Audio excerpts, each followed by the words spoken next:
Welcome to the first of a series of workshops intended to demystify the research process and metaphorically unlock the vault to our most valuable resources at the Cortland County Historical Society. My name is Sophie, and I am the Collections and Research Assistant at CCHS. In this workshop, I will discuss why you should give research a try and what to expect when visiting the Research Center at CCHS, as well as what kinds of resources we have. Of course, many of our visitors come in to look up their local family history, and I will be covering some of the best resources for genealogy. But I will also go over top resources for looking up the history of buildings and houses, businesses, and even some of the weird history of Cortland County. Finally, I will briefly talk about some of the best free online resources you might not know about. If you haven't already experienced it for yourself, you might not know that research is addictive. Studies about the research process show that it can literally become an addiction, with withdrawal symptoms and all. If you've ever used Ancestry.com, you might be very familiar with this. When you get started, you are making tons of new discoveries, each one causing a very real hit of dopamine. And just when you think you've run out of new findings, Ancestry has that little green leaf to let you know that they think they have something more. You just have to click on it, and before you know it, you've spent hours going down the rabbit hole on Great Step-Uncle Murray, and you've just got to find out where he's buried before you can call it quits. This seems most obvious in genealogy, but let me tell you, I feel it often in all kinds of research I do. Research, as a word, can turn people off, which is why we often like to compare it instead to sleuthing or detective work. Speaking of ancestry, you might already know that it is not the be-all end-all of genealogy. Don't get me wrong, it's a great place to start, but ultimately all it contains are names. It doesn't tell stories. You have to look outside of Ancestry at places like CCHS to fill in the gaps, and really enter the world your ancestors knew. Also, you can't always trust what you find on Ancestry, especially if you are looking at other people's trees. As an example, I had a researcher reach out seeking information about one Henry Wilson. He could trace his ancestry back to him in Madison County as an adult, married, but couldn't figure out his origins. He was sure his Henry Wilson was the same as one in Cortland County in the 1850 census. I could indeed find that census record of a Henry Wilson living in Cortland with his parents and siblings, but was this really the same as the Madison County Wilson? I first looked in our Wilson family file and discovered a document that indicated that our Cortland County Henry might in fact be named Benjamin Henry Wilson, which would be an important fact, and it's not altogether unusual for someone to be listed by their middle name in census records. I looked next at deed records and found one for Henry H. Wilson, who was a match to the head of the Cortland County family seen in the 1850 census. This Henry had died, leaving his land to his heirs, including Benjamin H., who, according to this document, was living in Ohio at the time, this being the same time that our Henry Wilson of interest was found in Madison County. My conclusion was that the Henry Wilson in the 1850 census was listed by his middle name, and was in fact Benjamin Henry Wilson, who moved to Ohio. Another helpful clue was that the Henry Wilson we were looking for listed his place of birth in one census as Oneida County. In other words, there was no evidence to believe Henry was from Cortland other than someone else with the same name showed up in a census search. Our resources helped lead me to the truth. Now, there are many folks who reach out with questions who really just want an instant answer. They don't want to do the work of finding it out for themselves, and I understand that. Certainly it's part of my job to find answers for them. But also, I want to share the joy that it is to pursue the journey of discovery. Finally, the research you do can add to our community knowledge. We simply do not have all the answers here at CCHS, and we are dependent upon others to provide the resources and stories we work hard to preserve. Your work can aid researchers and members of our community in the future, so please share what you find with us. So hopefully you are inspired to start your own journey of discovery, so let me give you a bit of information to prepare you for what to expect. If you've never visited our research center before, it might be a little scary and overwhelming. The good news is we're here to help. You will be guided in your research, and myself or a volunteer will be the ones to grab any resources for you that we think might be useful. I cannot emphasize enough how helpful it is to us if you have a specific question or research goal in mind. At the very least, please let us know whether you're in the beginning stages of research or have been working on it for a long time. Then let us know what you might already know and what triggered your visit. Our research center is open Wednesday through Saturday, 12 to 5, and is $10 for the day for non-members, but free for members and students. Now on to our resources. Most research is done on a casual basis, and you might not need to know about primary and secondary sources. However, if you apply to something like the DAR or are trying to get a historic marker, you'll need primary sources. Plus, it is important to know the difference so you can better know what resources are more trustworthy. It is important to note, however, that even a primary source is not necessarily true. Just take people's changing ages on census records as an example. According to Family Search, a primary source is any record created during the time you are researching. In other words, an eyewitness account. Primary sources can take many forms, such as newspapers, letters, journals, tax lists, court documents, church records, or a census. And Family Search does say that even published books can be considered primary sources if they are printed during the time of your study. A secondary source is a record created later by someone who did not experience the time period or events that you are studying. Most histories are secondary sources. This is because histories often take primary sources and reinterpret them to become a secondary source. So what kind of primary sources are available at CCHS?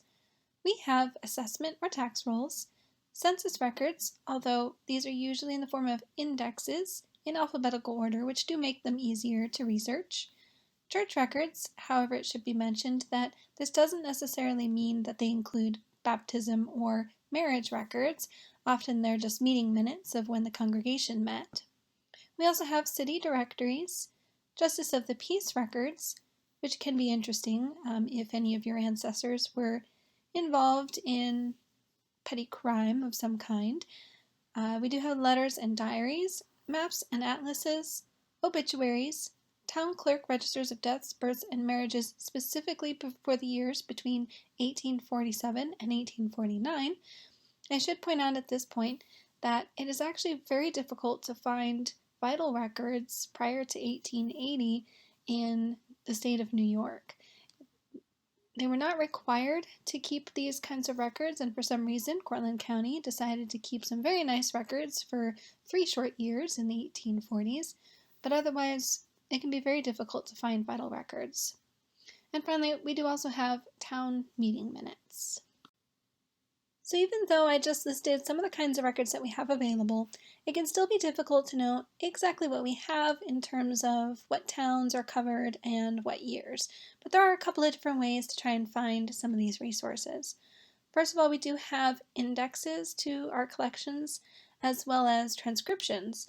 A lot of the commonly referenced early records were transcribed, and they also created indexes to the transcriptions, making them very easy to search for family names without having to actually get into the original records, which can be fragile or difficult to read. There are also references to some of our resources in the family files, which I'll talk a bit more about later. And finally, we are in the process of creating finding aids, which can help you find resources in our archives and manuscripts collections. Here is an example of one such finding aid for the Virgiltown records. This finding aid will include information about the years that are included in the records, about how large the collection is, as well as a brief description of the kinds of records that are found in the collection. There is also included a biographical or historical note that can provide some important context to the collection. In this case, we provide a bit of background information about the formation of the town of Virgil, including some of the other towns that were at one time included in the town of Virgil, names of hamlets, and a bit more background on some of the societies and institutes that were included in the records. There is also an inventory listing for the box that contains the Virgil collection.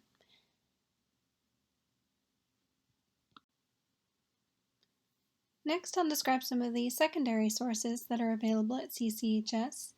These include books, family files, genealogies, and manuscripts. Some of the most useful books that we have in the collection are histories about the county, including Smith's History of Cortland County, published in 1885. The family files are collections of items that have accumulated over time, including newspaper clippings, obituaries, family trees, and correspondence from previous researchers. These are often a great starting place because they can point you in directions, especially if previous researchers have already recorded some resources that they've looked at and their findings. But it's worth saying that this is very much like looking at somebody else's tree on Ancestry, and you should follow up with your own research in primary sources to verify any information you find in the family files. We also have some published and unpublished genealogies that people have already put together, as well as manuscripts. And manuscripts are usually histories or transcripts of speeches from historians or previous researchers, and they can just be another resource to provide a bit of the background information to topics that you are researching. So if you are coming to CCHS to do some genealogy research, here are some of the top resources that I recommend starting with. As previously mentioned, the family file can be a great place to start because previous researchers have sometimes already done a lot of work for you. There also are birth, marriage, and death cards.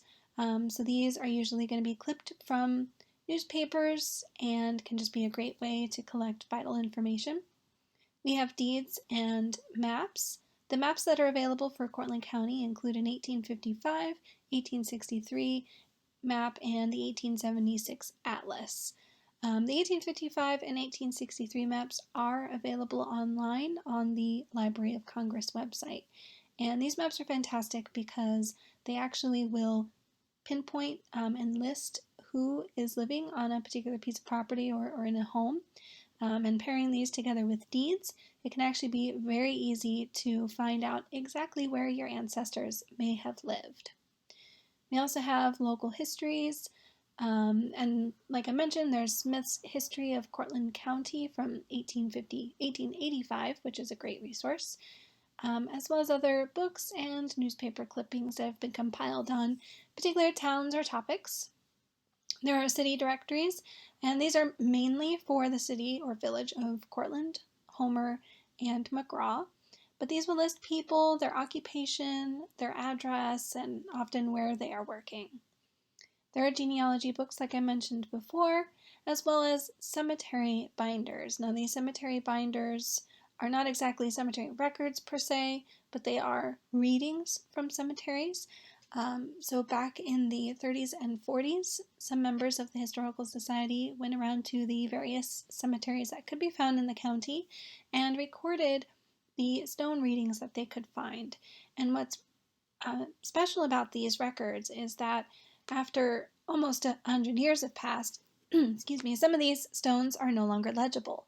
So these records are very valuable in actually seeing what some stones at one time read. I'll repeat some disclaimers I've already mentioned.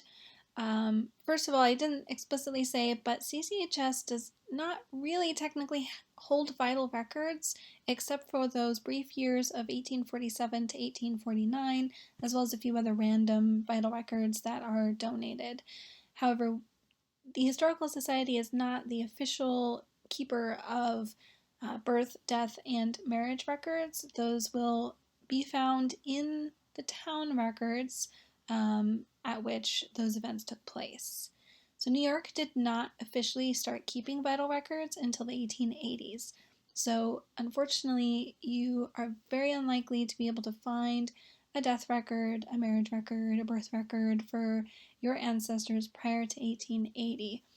Often the best that you can try to reference are newspapers, and sometimes you will get lucky with church records or other kind of records, but we don't officially keep vital records prior to 1880. Well, CCHS does not officially keep vital records, period.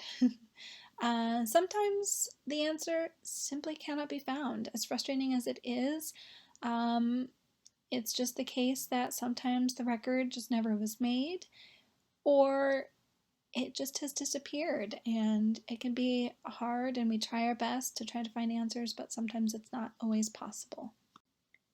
So next, I'd like to go over an example of what genealogy research might look like at CCHS. I had a researcher reach out, and they provided this information to me. They were looking for information on John Cowlen, who was born in 1808 and married to Sarah Salter in 1836. They emigrated together from England in 1836, and they show up in the 1840 census in Truxton in Cortland County. They let me know that the last name could be spelt in multiple different ways, which is very helpful. And also that John was importing sheep and cattle from Devon, England, and that in 1850, Sarah is shown in the census without John, and that the researcher was presuming that he must have died sometime around 1849. So the specific question that this researcher provided was, how likely is it that a death record might be found? Generally, as I said, it's prior to 1880, so my answer might be that it's rather unlikely that a record might be found. But since we were looking at that magic spot between 1847 to 1849, there was certainly a chance that something could be found. So I went through the following process. I first looked in the family files, and we actually had two that were a potential match. There was a Cowlen with EN at the end, and really the only thing in here was some research correspondence about an Edward Cowlen, so not who we were looking for. And then there was a Cowlen with an IN folder, and the only thing in this one was about a private Matthew Cowlen in the Civil War. So again, not really a match to what we were looking for. I next looked at our death cards and had no luck there, so there hadn't been a death notice in those newspapers that had been clipped and put in our death cards. And finally, I did look at the 1847 to 1849 index, record index, and did have a match. Now, this is a lesson, of course, in the fact that transcriptions do contain errors. These are the records of deaths in Truxton for 1849, which it does note is now the town of Cowlen. And I found a John Cowlen listed in there. But I suspected that this could be an error, a transcription error, that whoever did the transcription may have just misread the name. So I knew that I'd have to go into the original records to try to confirm that this is who I was looking for. So I did. I pulled out the original records, and you will see that it is in rather fragile condition. So the less we actually can get into these original records, the better. But I did find that listing for John Cowlen, who died on April 4th in 1849. I did also include the cause of death, which appears, I think, to say neuropalsy. I was hoping also to perhaps find a death notice in newspapers still, so I did a search in newspaper records, and while I did come up empty-handed in terms of a death notice, I did find a few more interesting tidbits mentioned, including this ad that he put in for a stolen ewe that he was hoping to have returned to him, as well as the fact that he was the member of the Agricultural Society. There were a few other records that I could have searched if I didn't get lucky in those 1847 to 1849 records. Deeds can sometimes be useful, especially if somebody passes away intestate, without a will, or even with a will, and sometimes the deed records will record the transfer of land after a person's death. So there could have been a sale of the land by his wife after his death that could have pointed to a time that he would have died. I also could have looked at cemetery binders and maybe seen if there was a burial for him that had been recorded in those records. Next up, what kind of resources are useful for research on buildings, businesses, and other kinds of topics? Well, first of all, we have the general files or general binders. These are similar to the family files in that they are often compilations of newspaper clippings on specific topics, places, businesses, buildings, etc. These are usually the best starting point. We also, of course, have those maps that can show the changes of buildings and the businesses that were in them over the years. There's the Cortland Standard Industrial Editions for the years 1896, 1910, 1914. So these were special newspaper editions that listed some of the top industries and businesses that were operating in Cortland during those years. So they'll provide biographical information about the owners, information about exactly when the businesses started, sometimes descriptions of the stores that they were in. So these are really great resources. There's, of course, Smith's History of Cortland County that does provide information on some of the early businesses of the county and where they were located and how the buildings may have changed. There's Grip's Historical Souvenir of Cortland that was published in 1900. This is similar to the industrial editions, where they are mainly listings of some of the businesses and industries and people found in the county. There's Kurt's Past and Present Cortland, 1883. Again, very much seems to cover the businesses and industries as they developed in Cortland. There's also Hanchett's Building Inventory Sheets. These were done in the 70s, and they mainly cover Cortland's Main Street, but provides architectural and historical information on the buildings at the time that they were seeking to turn Cortland's Main Street into a historic district. And finally, there are city directories, which of course will show you what buildings and addresses were being used for at a particular year. To show you an example of how to use these resources, I'm going to go through the process of what it was like to research the Sampson block in Cortland. So if you don't follow us on Facebook, I do a fairly regular post called Main Street Monday, and this is providing the building and business history of all of the buildings on Cortland's Main Street. So I started at number 1, and I'm making my way up Main Street. And they're a lot of work, but they're a lot of fun. So this is an example of what one of Hanchett's inventory sheets might look like. So these were done by Thomas W. Hanchett, and this particular one was completed in the spring of 1977. And so this is on the Sampson block, which is located at number 2 through, I believe, 8 Main Street. Does provide a bit of description on what they're currently being used for, or as of almost 50 years ago. Bit of a description on some of the recent renovations that may have been done. And then over here, some of the historical information on the building and its construction and architectural details, and more found down here. So these were created using a lot of the resources at CCHS, including Smith's History of Cortland County. So this can be a great place to start because some of the work has already been done and compiled in this nice sheet.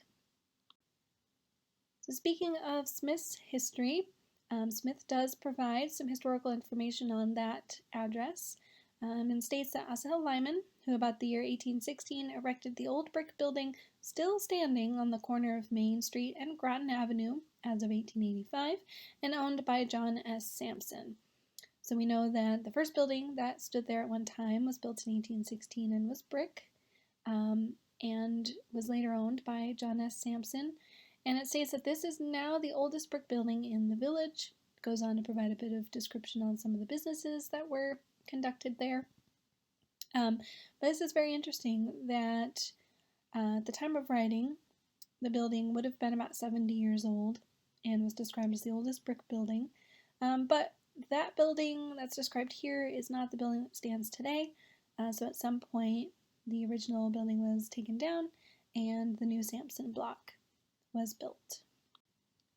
So this is what Grip's Historical Souvenir of Cortland looks like, and this whole page is actually dedicated to this section of the Sampson block that housed, I believe it is, Shepherd's store. And what's great about this section is it provides a whole description about Mr. Shepherd, as well as some interior shots of his department store, so you get to see what the inside looked like. And there's a lot of information about the development of the business and a description of what each floor was used for. So this provides just a fantastic description of what the building was being used for about 1900. This entry here is from the 1914 Cortland Standard Industrial Edition. So Shepherd's was replaced by G.H. Wiltsey, who also had a kind of department clothing store, or dry goods, like ready-to-wear clothing, furnishings, draperies, rugs, all kinds of things. So this is another great description of what the building was actually being used for. So it occupies the first floor, basement, and a portion of the second floor, has a size of nearly 10,000 square feet, and even mentions that an average of 15 salespeople are employed, and a little bit of description about Mr. Wiltsey. So we get to see how the use of the building would have changed over the course of about 15 years. And finally, I can fill in some gaps by looking at the city directories. We currently have city directories that go up into the 80s, so I can look at nearly every single year and search by the address, because there are sections that go by address rather than by name. So you can see the names of the businesses, the people who were perhaps staying in apartments upstairs in the buildings, and see what exactly is going on year by year in those structures. There's also newspaper clippings. These can be found in general binders and general files. So it can be tricky to kind of figure out which file exactly to look in, but I would suggest there's a buildings binder, which will provide a bit of history and clippings that are particularly about buildings, maybe any changes that happened, any renovations that might have been made, or new businesses that went in there. Or there's also business folders, so if you know the name of a particular business that shows up, you can try to find a file on that business and see newspaper articles that might mention what's going on. And you can also look at family files. For example, if you wanted to look at the Wiltsey family file, you might find some things about the business in the family file.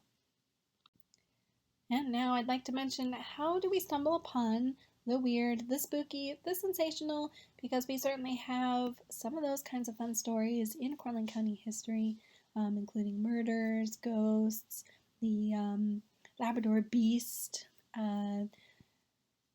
arsonists, and just all kinds of sensational stories, but they can be hard to find. Really, your best bet is going to be the general files and binders. We do have a murder binder, we have a ghosts folder. Those are going to be, of course, great places to start. There are sometimes some interesting stories found in the family files. So you really kind of just have to stumble upon some of these things, but they're certainly in those files, and they're a treat to find. And I'll briefly mention some other great resources, those that in particular can be found online. First of all, there is fultonhistory.com, which I use for newspapers. Now, we do technically have newspapers available on microfilm, but just about anything that we have on microfilm is actually available on Fulton History. And what's great about Fulton History is that it is searchable. It can be a little clunky to use and take some time figuring out, but my next program that I'll be doing will actually be providing a bit of instruction on how to use Fulton History. It is a fantastic resource. There are also deed records for our county available through the county clerk site. Again, this can also be a bit tricky to navigate, but I will have an upcoming program on how to search deeds. And finally, there's the Library of Congress website. And I did mention that they have the 1855 and the 1863 map available on there. They also have what are called Sanborn maps. These are insurance maps, but these can be very useful when you're doing research on buildings, because they will show generally what they're being used for, what kind of businesses are found in them, whether they're residents, how they've sort of changed and evolved over the years. So these maps aren't available for every year. I believe the earliest is 1884, and they go up through 1915, about every 5 years or so. but those can be very interesting to look at as well. If you have any questions, please don't hesitate to reach out to us at the Cortland County Historical Society. We do have a website, which is cortlandhistory.org. We have some resources, including indexes to the family files, as well as plans to make finding aids available as well. If you'd like to email us, you can email us at info@cortlandhistory.org. I do manage that email account, so if any emails that do come through, I will be able to see them and respond. Again, my name is Sophie, and I hope that this presentation has allowed you to develop a bit of confidence about using the resources available at CCHS, and we hope to see you in our research center soon. Thank you.